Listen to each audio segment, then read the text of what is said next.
Hello, ladies and gentlemen, boys and girls, children of all ages. This is Kano from the Gamer section, and we're back with a brand new interview. Without further ado, I'm gonna let him introduce himself. Go ahead and introduce yourself. Sure. I'm Romain. I'm working on the Derelicts, a a survival co-op base building game. I'm French, and I've been working on the game since I would say 2 years almost now. Been learning Unreal Engine for four years, and yeah, the game about 2 years, I would say. Okay, cool, cool. So the first question I do have to ask you, I ask a lot of developers these questions. So, when did your love for gaming begin? Uh, you mean as a developer? You mean? Yeah, like started playing games, like getting into video games, like playing video Ah, games. okay.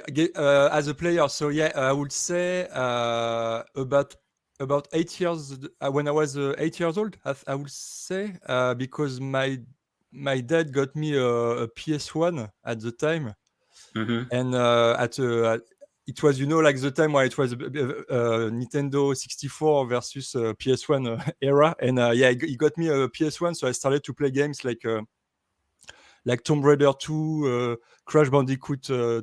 I think the first one was this.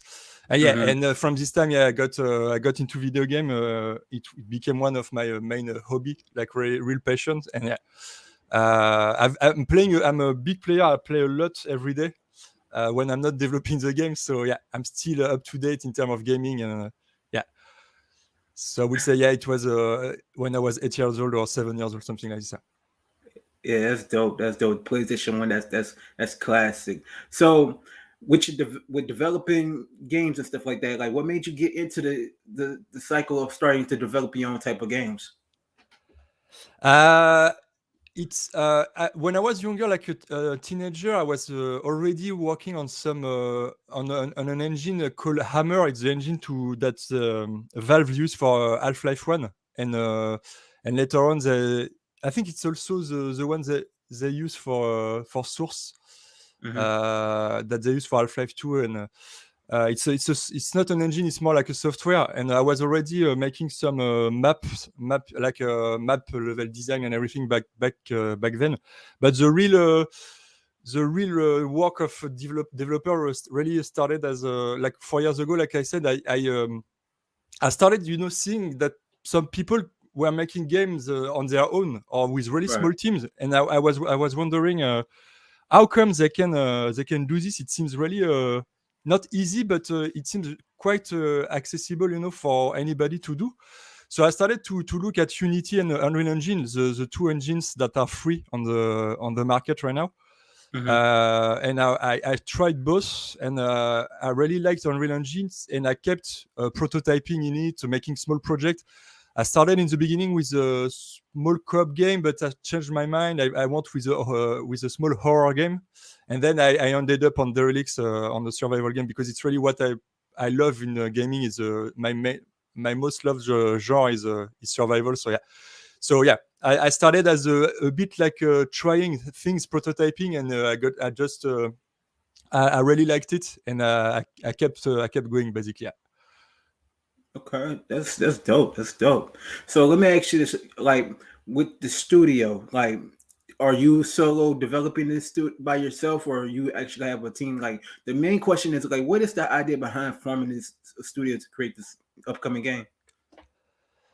It's because I really love. I really love the forest. The game. I'm guessing you played it, Mm, and I really wanted to get a game with the same type of feeling. So yeah, I started to work around the survival mechanics and everything, and with time, it's more ideas came to mind, and so yeah, I started with this idea in mind, that I wanted to make a really great survival game, and I wanted to be different. That what we have already seen in the gaming landscape. Yeah, but yeah, I would say, if that okay. answers the question. Now it was more like the gaming studio. Like, how did you Okay. put the studio together?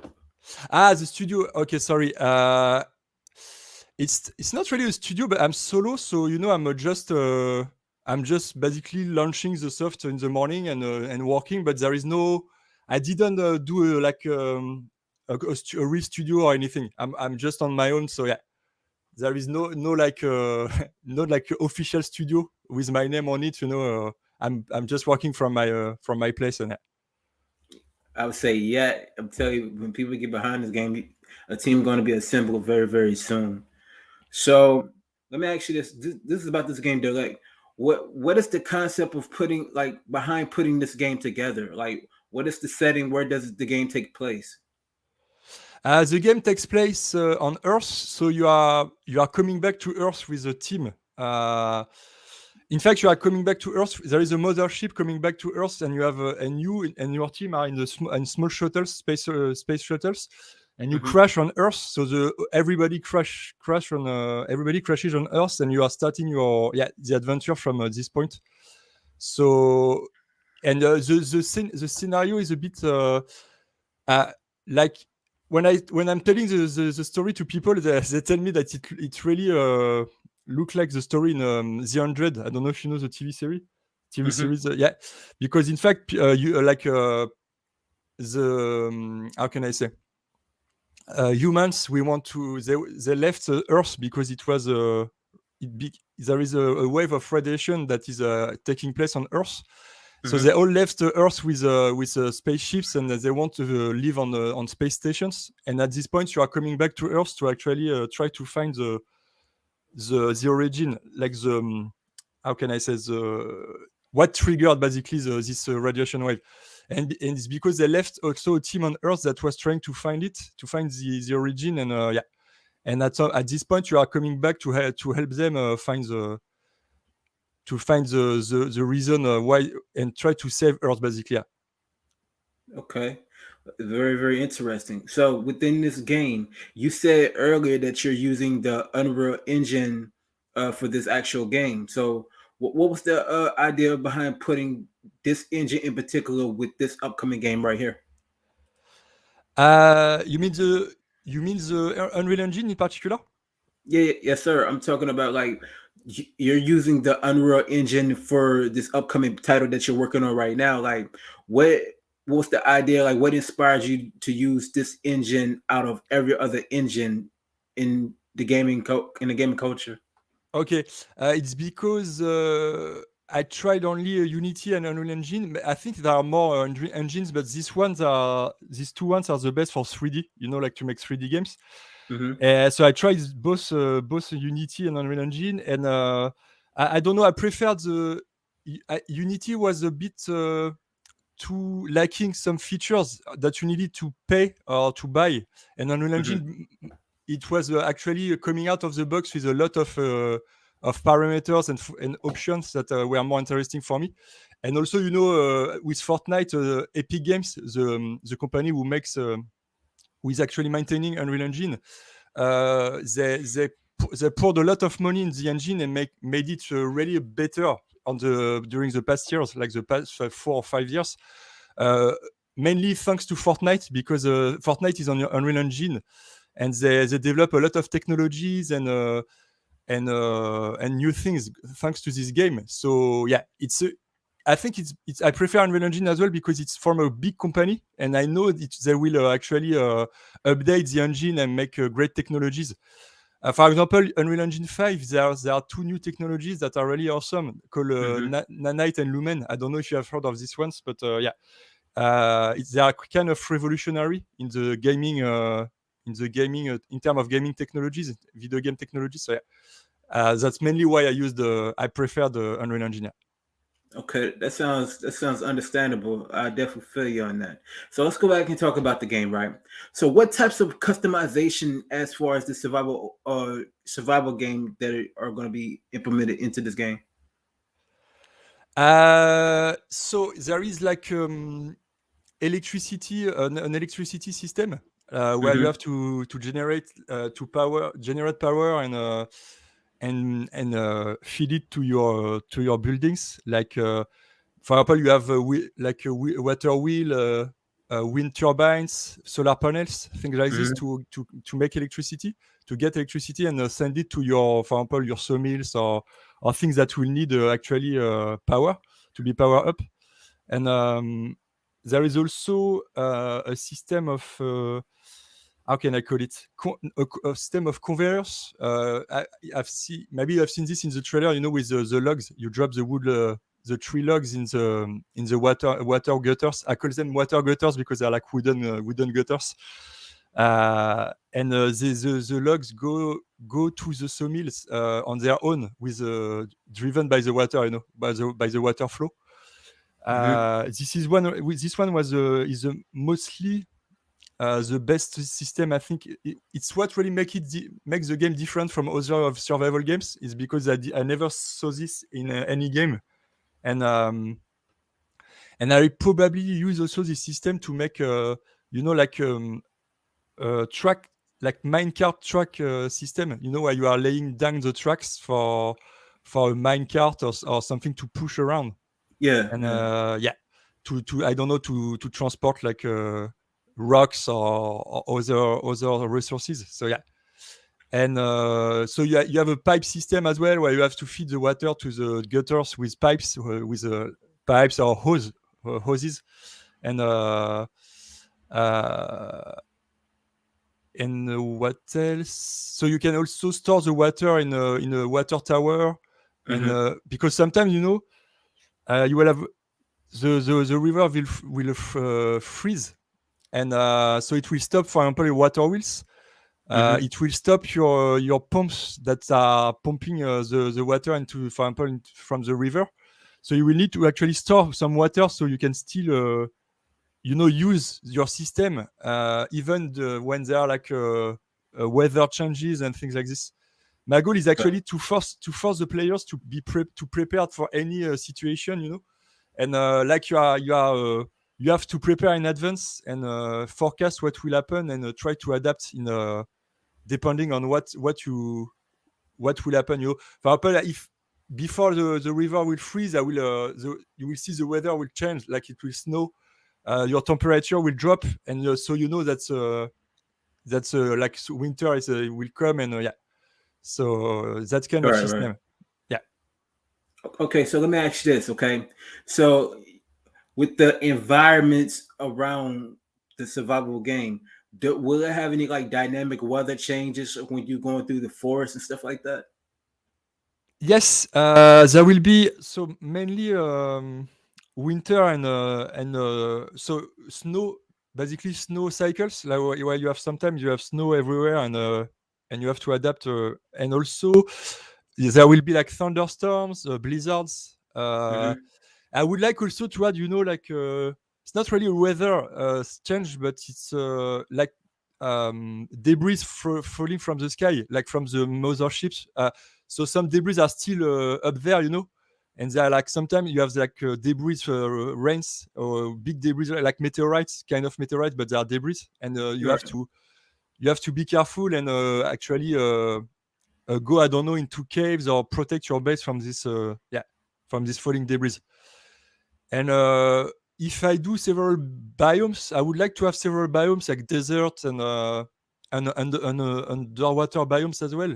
And for example, if I do the desert biome, I would like to have like maybe sandstorms or things like this as well. Okay, that sounds interesting. Very interesting. So let's go ahead and talk about more of the gameplay aspects of it, like as far as co-op and multiplayer, right? So tell us about the co-op aspect of it, like how many players can be put into the actual game. Uh, at first, it will be only 4 players, Mm-hmm. and I would like to increase the numbers of players with time after the early access. So maybe up to 8. A bit like the Forest did, actually. I think in the beginning it was only 4, and then they added more and more with time. So yeah, my goal is 4 players first, so it's easier to handle for me, because in terms of testing and everything, because multiplayer is a big part of what Mm-hmm. will cause bugs, and so I have to be first careful with the number of players, not to make it too high. And yeah, That's cool. But also, can you play the game solo if you wanted to? sure, yeah, you can play solo. Yeah. and I will adapt the difficulty. Like if you play solo, you will probably have less enemies spawning around you. They will probably be easier to kill. I will try to balance depending on the number of players in the game. Cool, Yeah. cool. So what about the like fighting mechanics within the game, like fighting enemies, or like can you like do they have any like bandits or any type of enemies where you have to battle it out and it's like surviving the game? Sure. Yeah. There will be like enemies walking in bands. Like they will surround you, like circle you. Like they will try to. Well, in my mind, the AI it's really the one of the most important part in survival games or in any game, but Mm-hmm. especially in a survival game because it's what makes the threat and the feeling of being like how can I say of being stressed out. It's really because the AI is good in general, and I really want to make it great. So yeah, there will be like enemies working in groups, and other that will be only like solo and moving around like in the forest on the not the forest the game but like on the map. They will wander around, and they will attack you. Mm-hmm. I would like to have sometimes some raids like from the enemies when you're on your base. They will attack your base and you have to protect it. Mm-hmm. So yeah, man, I would like to have different enemies with different behaviors, but the most important one I think is the group one. Yeah. So they can attack in groups and make some I don't know strategies to surround you and everything. Yeah. That sounds dope. That sounds dope. So this is the biggest question, right? I always ask a lot of the people that I interview, why should people pick this game up when it releases? Why? It's because if you love survival games, I think this one. If I think so, my game will also be great for someone who likes survival because it has new mechanics. Like I said, like I just described, and uh, and also a strong co-op team play as well, and a good AI and a good atmosphere, a good ambience. So I think if people like survival games, they should pick Mm-hmm. the game up because of how how, um, how the inspiration, like I said, is a lot from the forest and other survival like Green Hell and other like a bit of Subnautica if I'm doing the underwater biome as well. So it's like a mix of a lot of great games that I loved, and I think people will love it as well because of this. Because I'm a huge survival lover, so I think if I what I'm trying to make is a game that everybody can love and enjoy playing because it's actually taking inspiration from a lot of games and also bringing new stuff to the table. I would say it like this. If I can summarize it like this. Cool, cool. Well, I got another question. Does the game have character customization? Because a lot of people want to know when it comes to open world games and survival type of games, do it have character customization? That's one of the biggest questions that's got to be asked. Alors, so probably not in the beginning, because it's a huge. I think it's not really important. It's not one of the most important feature to have in a game. But Mm-hmm. I think I will implement it with time. Like a bit like I said, with the number of players increasing and everything. It's a feature I would like to see in the game because I think it's cool to be able to actually to customize your character because it's what makes you different from the other your friends and other players.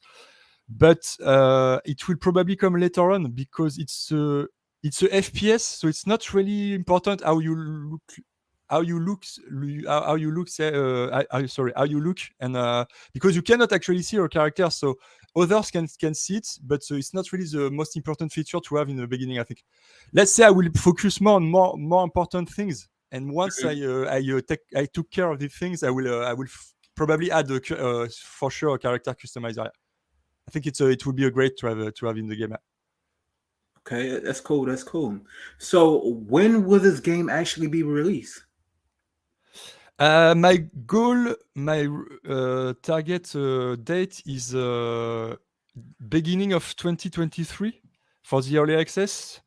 let's say like my goal it will be to release it around February or March of 2023, but it Mm-hmm. will highly depend on the how much work I can actually tackle in 1 year, and if I don't know, sometimes there are like life also that takes takes over the development. So let's say, Yeah. for example, if I go visit my parents for 1 week, I'm not able to work on the game for 1 week, and so on. So like but so it's hard to actually have a good estimate. But my goal is to release it in 1 year. It's kind of my deadline I'm imposing myself. But Okay. it's important to say that I won't release the game if I don't feel it's finished. In terms of development, if I feel it's not good enough, or there are some parts of the game I'm not feeling really good about, I will for sure just postpone the release. And Okay. I'm quite like where let's say I don't really want to say a particular release date, because I don't want to promise something I cannot actually how do you say in English, uh, I don't want to make a promise I cannot fulfill. And if I say, for example, it will be I don't know, the 20 like 25 of February or Mm-hmm. March, and I cannot make these dates, I will feel bad, and for the community and for me, for myself as well, because because basically I would say something and it won't be fulfilled. So yeah, but there are like a good example of this, with games that has been made by solo guys. For example, like Stardew Valley, or I don't know if you know Stardew Valley, or also Kenshi. Yeah, the Um, name sound familiar, or like the game Bright Memory Infinite. exactly. Yeah. Bright Memory, actually, the Bright Memory Infinite, the guy actually, I think, said a particular release date, and he managed to do it. Mm-hmm. Uh, I played this game, by the way. It's quite cool. It's quite short, but it's really impressive that the guy did this made this on his own, actually, because the game is really beautiful and well made. But Mm-hmm. the two first example, Stardew Valley and Kenshi, It was the same kind of adventure as for me with Derelicts. It's because the guys, they were actually showing stuff on the internet, about their game, Mm-hmm. and they started to build a community around the game, and they started to promise like release dates and everything, and they could never, each time they could never actually release the game, because they were not finished with it and everything. So I've learned from these past experiences for them, and that's why I prefer not to say a particular release date. If it makes sense. I prefer Yeah. to do my stuff on my side, on my own, and really say, when I feel the game is ready, I will probably say like 3 or 4 months in advance, like, okay, right now I feel Derelicts is ready, so expect Mm-hmm. to have the release in 2 months or 3 months. Yeah. I feel you. Like the way I'm hearing you saying is like early access sometime in 2023, but the full release of the game is sometime in the future after that, basically. Exactly. Yeah. Even for Okay. early access, I'm targeting early 2023, but I It's won't say. subject to change. Yeah, exactly. Yeah, exactly. Okay, I Yeah. definitely understand that. Well, the final question: what platform will this game be on? At first, it will be on PC only. Mm-hmm. Uh, my goal is to actually release the early access on PC, on Steam, and Epic Game Store. And Mm-hmm. once the game comes out of early access, I will port it to console, probably with a publisher, with the help of a publisher, because doing this on my own will be a nightmare, I think. And yeah, so first, let's say it will first be on PC for maybe probably like 3 or 4 years, so I can update the game and finish everything. And in probably like 3 or 4 years, I will start to work on the console version, with Okay. with the help of a publisher. But I really want the console versions to be the final game, because on consoles I don't think early access really exists on console, so it's not something I've It, really it seen. Yeah, does. it It does. Oh, does. okay. It does. Early access only because Xbox has the idea. Xbox they have the preview program. PlayStation they got their own program, and Nintendo they got their own program. Okay. Cool. So maybe this will change my plans then. If I can see that they are doing early access, I might do it earlier then. Yeah. Okay, cool, cool. Well, where can they actually find you at on social media? Uh, you you have I have a link tree. So there are all the links. They are like I think I have everything. I have Twitter, Instagram, YouTube, Reddit, TikTok. I have also what else? Facebook. Yeah, I have basically all the socials. I think for the game. Yeah. I'm present on. If that was the question, right? I'm not. No, If no, I understood. it's all good. You speak your Okay. mind. So yeah, I'm basically everywhere I think, and there is a link tree that is actually gathering all the links if to access and yeah, with the Steam link and also all the socials. Yeah. Okay, cool. Well, like I said, all the links will be in the description below where y'all can find them. Man, this has been a fantastic interview, man. Appreciate you taking your time out to have this interview conducted on your studio. You know, saying your solo development on this game and your upcoming game. This is a very exciting game.